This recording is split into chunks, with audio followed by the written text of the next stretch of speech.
Universe is saying to you today, you are doing everything right. You are loving yourself more. You are increasing your gratitude. You are restoring your faith. There is not a single part of your soul you have not nurtured, recovered, and healed. Don't let your mind convince you that you are not where you are supposed to be.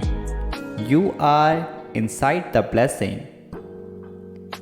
Ground your current energy so deeply in this moment that your past self has no other choice but to walk away.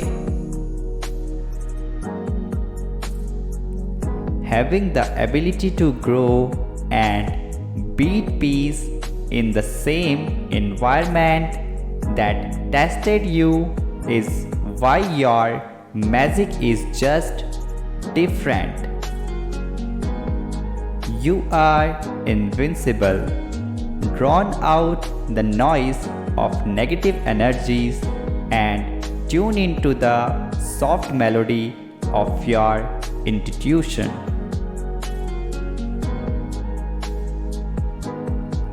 The universe always has the final word.